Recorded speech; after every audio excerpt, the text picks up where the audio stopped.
Hey everyone, welcome to The Zest, the official podcast of Orange Coast Magazine. I'm Chelsea Ranieri, and today we're talking to a creative entrepreneur who's gone from working in surf shops and corporate roles to building a standout eyewear brand rooted in design, culture, and sustainability. His work blends punk, vintage, and modern aesthetics and has been featured in GQ, Hypebeast, Complex, and Highsnobiety. Let's get into it with SAD Eyewear founder Kiefer Cohen.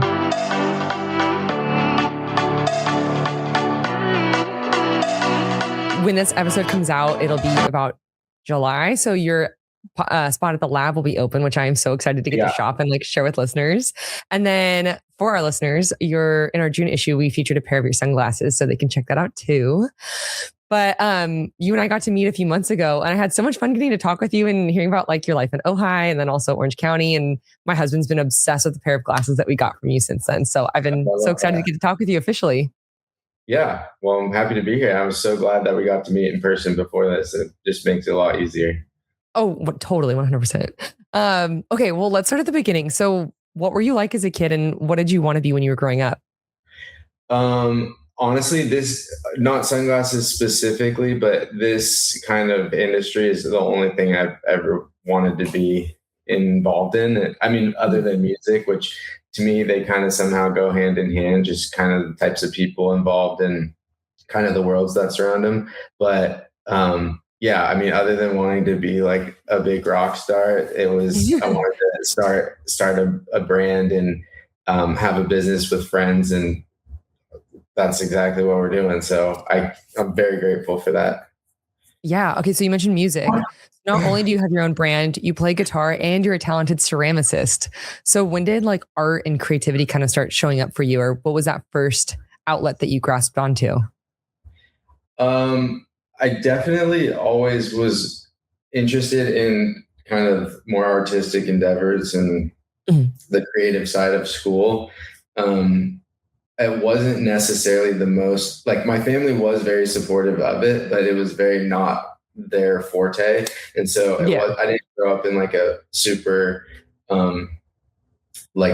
artistic and creative based family, which was totally fine. And I probably kind of enjoyed that more because that was my high school rebellious kind of streak.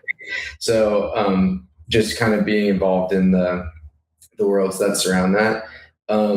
So definitely from an early age, that was just kind of how it was. And I love learning, but school is super hard to get through in the academic ways. So having some creativity on the side and with friends definitely helped get through those years. Totally. I find even today, even just coloring or writing or whatever it is, helps ground me. It just just creating in some way helps me feel stable. Adult coloring books have taken a big step up the last couple of years. The amount of people I've talked to, they're yeah, I'm just coloring. And get on you. But really cool coloring books too. I mean, there's yeah. No, I'm obsessed. Okay, so you went to SDSU for business marketing and finance. What drew you to that path, and did you have kind of a clear career vision at that time? You mentioned you always wanted to be an entrepreneur. Yeah, as far as picking those, so kind of going back to what I was saying about family, I definitely grew up with everyone in my family being kind of traditional business oriented, and they from early time were just, if you go to school, get a business degree, because whatever you want to do, whether it be creative or financial or real estate, whatever, it's all business. Anything that you're doing in life can be related to a business degree. So I definitely took that as great advice, and it has been. Not that I learned so much in school, but at least being grounded in that world kind of gives you a little bit better introduction, and definitely helps you. My first job was not my first job, but my first job in this industry was at Volcom. And part of the reason I got hired was because they're like, oh, you can write a great business email. And I was like, is that a hard thing to do? And they're like, well, you'd be surprised. A lot of people come in here and they're very creative, but getting communicating across the world isn't always the easiest. So it definitely helped out, and I think that steered my direction in scholastically. That's so funny. I joke that I was like the personality hired at Orange Coast. Like same thing. Like I don't remember like exactly what I learned in school, and she didn't even look at my degree. She didn't look at any of that. She was just like, your personality is a good fit. And I was like, okay, great. Like if that's what works. Yeah. Well, you had a lot of hands-on roles, like what you mentioned, working at Hobie surf shops to doing everything from brand management and starting your own clothing brand, Mesa Culture, which is, I feel like I remember that brand. But what did those experiences teach you about people and branding? Well, so I think you mentioned Hobie in there, or what was the? Yeah, so Hobie and as far as like getting first introduction into the like apparel field, and in high school I had no idea how to get started. So I just got a job at the local surf shop, which was a great experience. And, that was my first time meeting buyers and kind of learning about clothing production. And that other company you mentioned, Mesa Culture, that was kind of just a brand that I had in high school and used to sell t-shirts out of my car and to friends, and would print them at a neighbor's garage. So I had that going on the side. And then I was like, well, how do you get into stores? I'll just go work at a store. And so they did kind of inform each other. And I think at one point we did get a few products like on a table in there. So like the manager just hooked it up and helped me out. Cool. But that definitely kept the interest going and the intrigue. It's like along the way, anytime you get a little bit of positive affirmation from the outside world or anyone, a friend or not a friend, it just kind of keeps those gears going. So that is how I forgot the initial question, but that's that you answered it. But okay, wait, what high school did you go to and what year did you graduate? Because I'm curious for other listeners who are hearing this being like, Mesa Culture sounds so familiar. I went to Corona Del Mar High School and I graduated in 2012, but I was good friends with a lot of people who went to Newport Harbor High School. And so a buddy of mine actually was selling our t-shirts out of his car in their parking lot. And then I'd be doing CDM. So we kind of hit a few bases. Yeah. I was in Huntington and I feel like I remember this when I was in like OCC days. So like I would have been a little bit older than you, but yeah, that would make sense because 2012 and I was in OCC in 2012. So yeah. We had a lot of stickers up and we had a big art show. And the art show was a pretty big, for us, it was a big success. Yeah. Where was the art show? It was on Rochester Street at this place called The Living Room. I went there. You went there? Yes, I remember I went to an art show there. Our friend my husband's friend had a display there. And so it must have been around the same. It has to have been the same one. That's amazing. Well, yeah. I knew it. Okay. We got there. I knew it somehow. Well, after college, as you mentioned, you went into hospitality as an appraisal analyst and then later transitioned into production at Volcom. So how did you break into that world and what did you learn from being in like this established brand? So the appraisal was just my first job out of high school, out of college. And every job along the way to get to SAD was really just to pick up a couple traits and like skills that I could learn to eventually kind of run my own business. And then hopefully when I'm hiring people, I'm a little bit more informed on certain subjects. So I learned a ton of finance at the appraisal analyst job. And then moving over to Volcom, which was just like a dream job to get. I did production there with my boss ended up being my old surf team coach. What? So it was great. And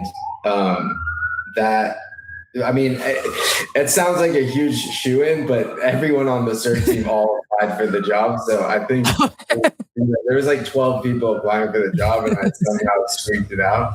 But working with him was just the best. He at the time had been running production at Volcom for like 23 years. He was one of the first 10 people there. And he still is doing that now.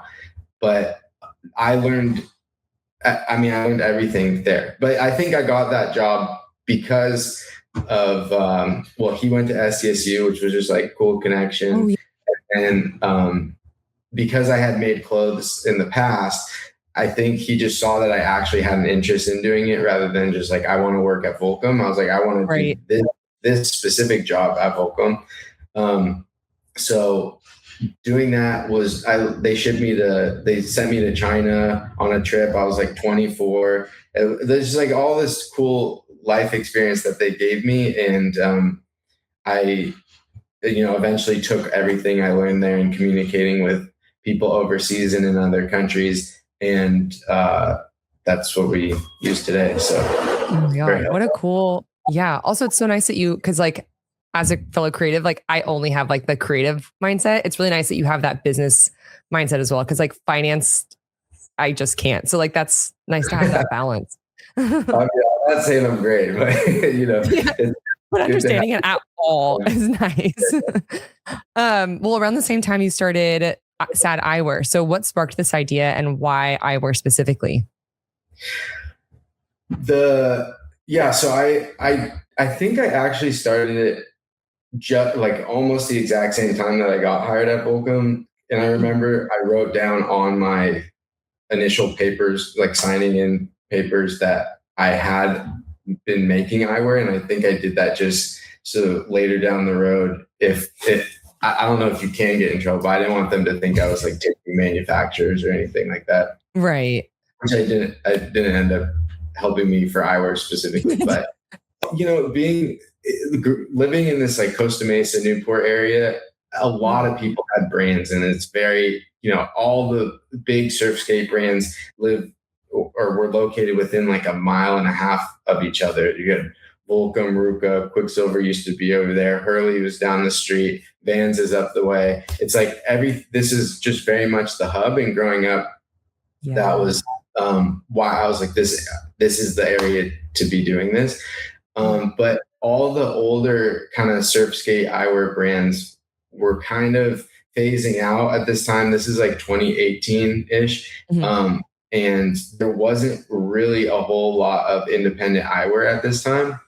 Now it's a different story. There's a lot of options. But at the time, I kind of was like, all right, what can I build a brand around that I don't want to have to make a season, like every quarter. I don't want to have to make new products and have to, try to get rid of old inventory. Like I want to have some staples within the brand, which is true. Like our first, our silver line, we have this style called Ace. It's our best seller. And that was the very first style we came out with. And that was, when we did that line, it was maybe 3.5 years ago. So having 3.5 years of longevity versus a season to us was really important. Yeah. So I just was like, what can I make that's not a t-shirt or a hoodie that might take a little bit more expertise to get manufactured? And that was what I ended up having a background in. So that was kind of how that came about. That's so interesting because in my mind, making eyewear would be more complicated than making a t-shirt or a hoodie.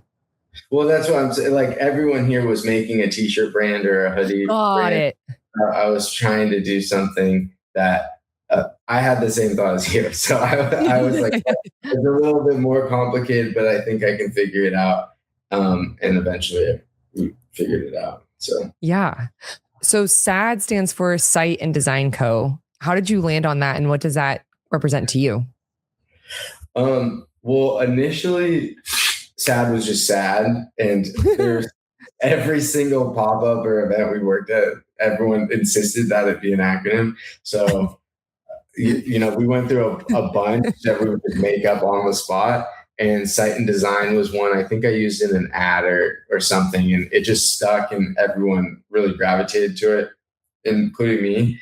And so I was like, that's the one we're going to use. But initially and moving forward, now that we're having a store, it was kind of like a umbrella for eyewear. We're in the store. We're selling ceramics and coffee table books, and the subject matter in the coffee table books will be like home design and graffiti and furniture design, like a lot of things that are related, not related to eyewear, but related to design and good aesthetics. So hopefully now with the store, it'll make a lot more sense of being in the brand world. And these are all things that we market on our website and social media.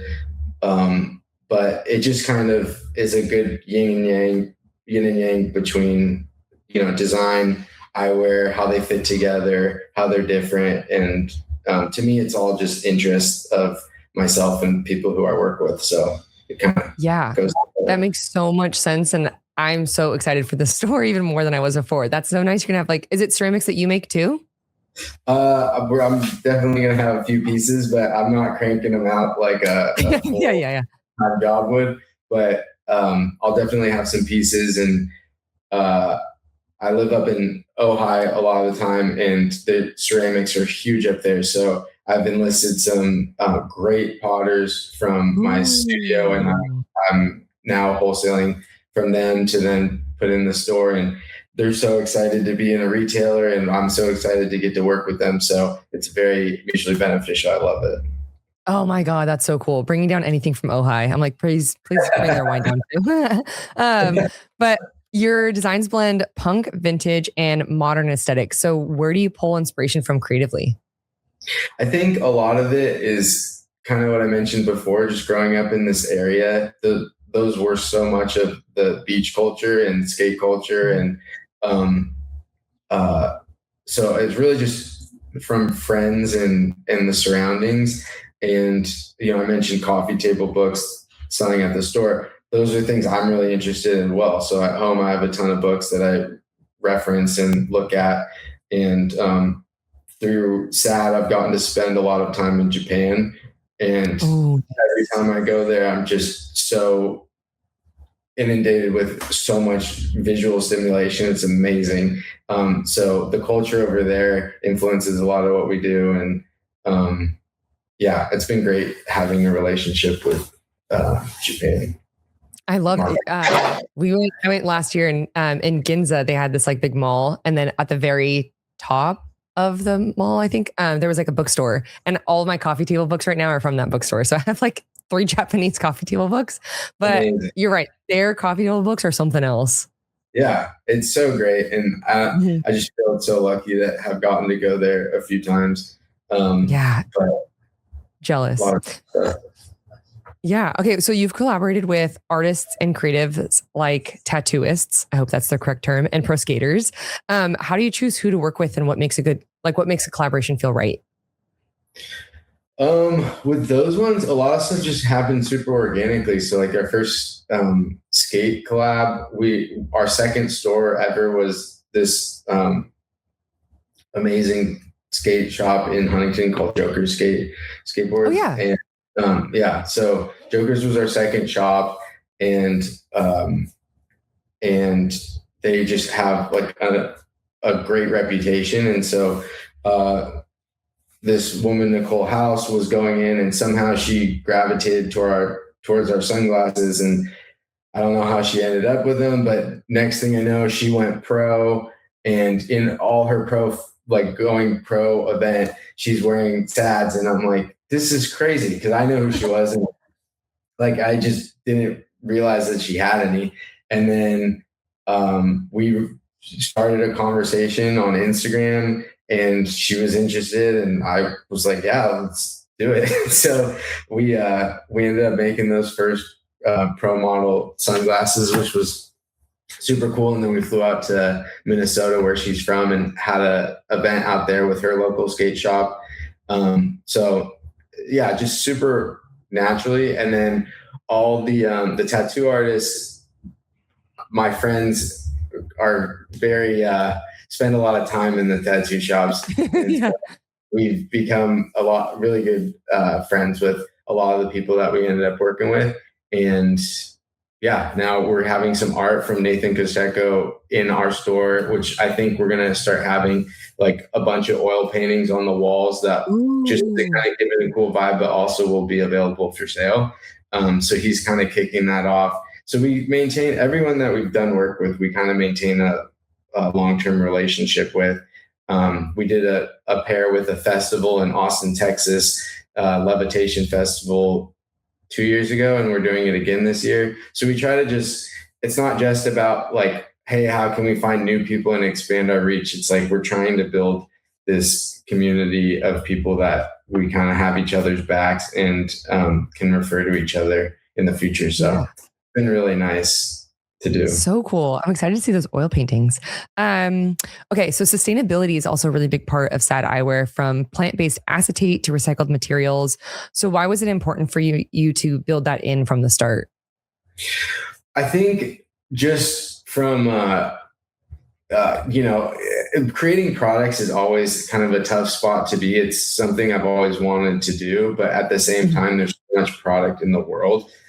So I think trying to just do what we have actual capabilities of contributing to, then I'm going to do. So like the biodegradable acetate was a big step, and the recycled plastic was huge.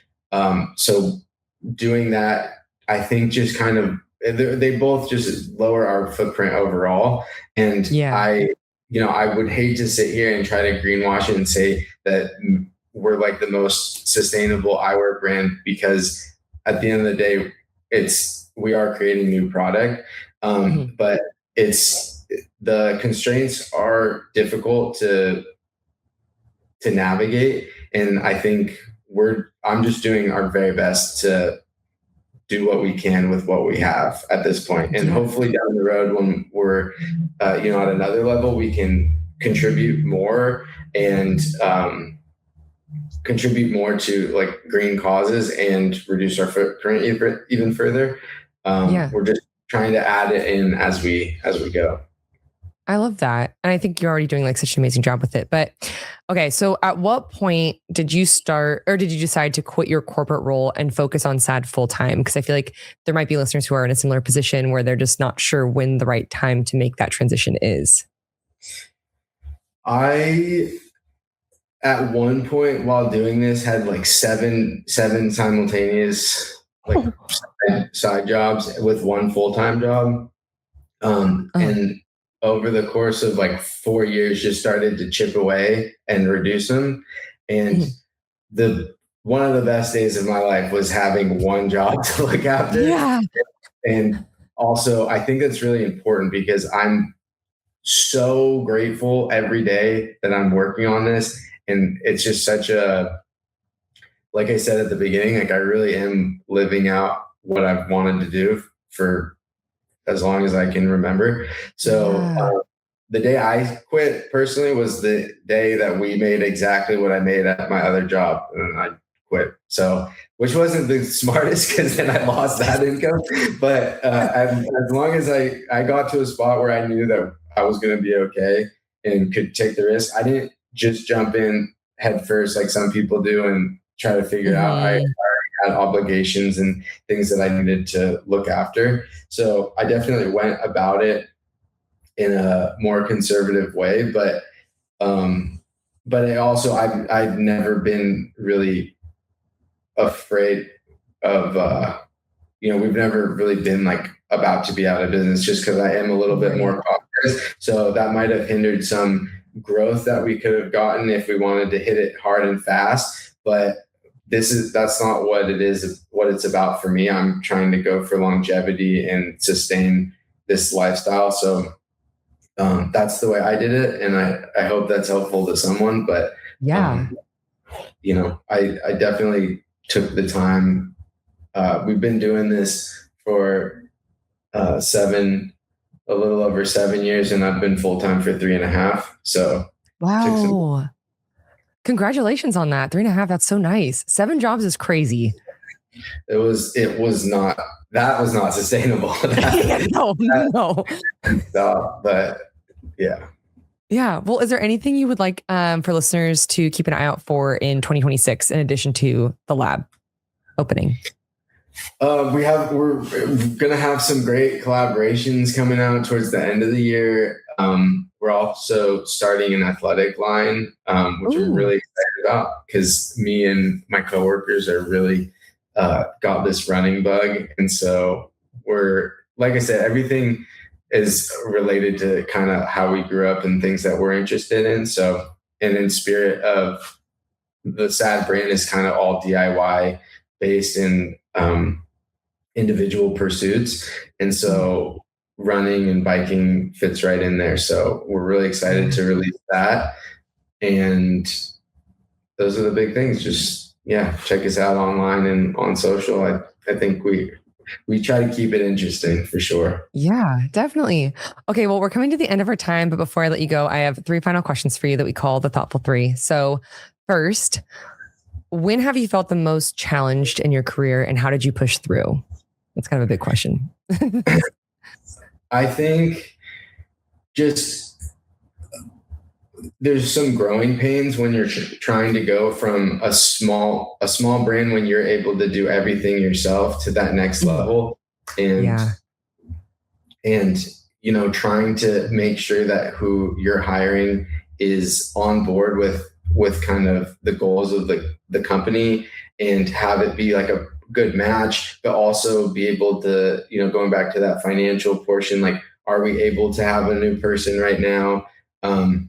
So I think those struggles have been difficult, and like, do I want to buy so much inventory, but the future's unclear, and you know, what's the overall state of retail and online shopping, and kind of these bigger questions. And you don't always know the answer. Most of the time you don't. But again, I kind of don't, I always take the more conservative route and just like, hey, what do I know is true? What do I know is going to happen? And what can I very plausibly expect over the next, you know, 6 to 18 months? And that's what I go with. And those are the challenges that I've tried to like get better at over time. Yeah, that's actually really good advice because I feel like I would be most afraid of like the things that you can't control or the things that you don't, the uncertainty of being an entrepreneur. So taking it like what you can control step by step like that is really good advice. Yeah, there's always outside factors in everything in business and life. And at the end of, you can only control what you can control. And so that helps lower anxiety too. You just kind of take it as it comes and know what your capabilities are, and you should be in a good spot. Totally. Okay. So what advice do you have for creatives who are trying to turn their passion into a business?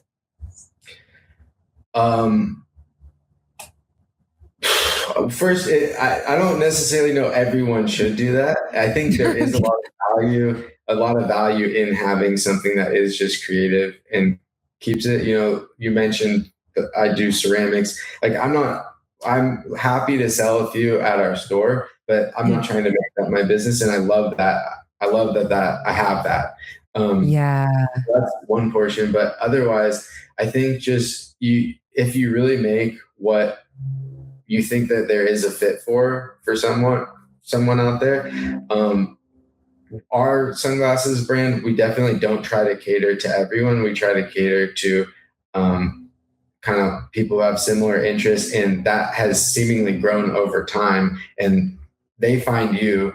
You don't need to necessarily go find them. And there's so many creative people out there, and they come up with so much stuff I would never think of in a million years that I would like, and then I love it. So it's like you really, if you have a lane and a cool idea that you really believe in, I do think that there's a lot of value in that, rather than there's so much trend chasing online and you're inundated constantly with the same imagery over and over again.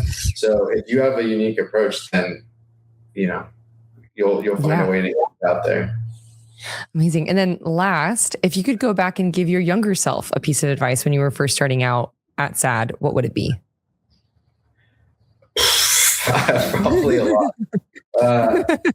Just keep going and just make sure Yeah, listen to what you think versus what you think trends are. I think just the inside, what you feel inside of what needs to be out in the world is a lot better, because if you chase the trends, they're gone so fast. The amount of times we've been caught with we do a restock of the hottest selling color, and as soon as we receive it, that color dies. And so it's just because other people like it right now doesn't mean that that's the long game. So I think intuition goes a long way. Definitely. Well, thank you so much for doing this. This was so fun to get to talk with you. And again, I've said it so many times, but I cannot wait to go see your place at the lab. I'm really looking forward to it. I really appreciate you having me on. This is great. I love the podcast. I think you're doing a great job with it.